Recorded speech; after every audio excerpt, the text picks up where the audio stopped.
Hello everyone, this is the do-it-yourself hydrometer.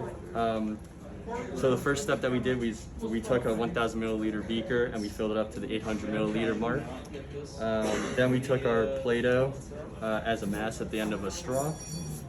We kept doing like a trial and error little thing where we kept adding and taking away until it perfectly stabilized in the water vertically.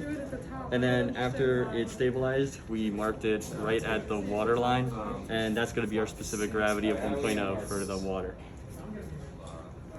So here's the hydrometer that we made here, and basically, as you can see when you put it in water, it floats and it's not touching the bottom, so it's a good enough hydrometer for the purposes of the water. Okay.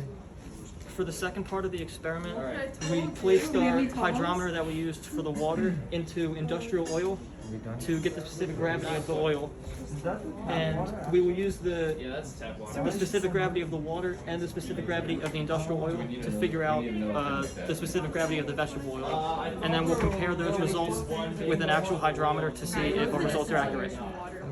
So as James said earlier, we needed to find the specific gravity of this oil here. So we used a hydrometer and another trial and error method of guess and check essentially to find that this oil has a specific gravity of 0.87, and now we can move on to testing the vegetable oil. So as can be seen here, using a ruler to measure the distance between the line for the specific gravity of water and specific gravity of the industrial oil, there is a distance of 2 inches in between.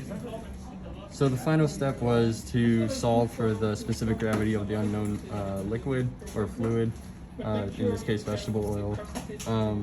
So the way we did it was we had two known distances and two known specific gravities.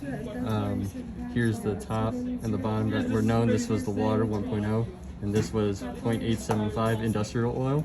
So there was one that was in the middle somewhere, and that was what we're trying to solve with in this equation here, where we're trying to find the z. So we have the distance over 1 minus the specific gravity of the industrial oil, and then we have the other distance over the unknown variable minus the industrial oil as well.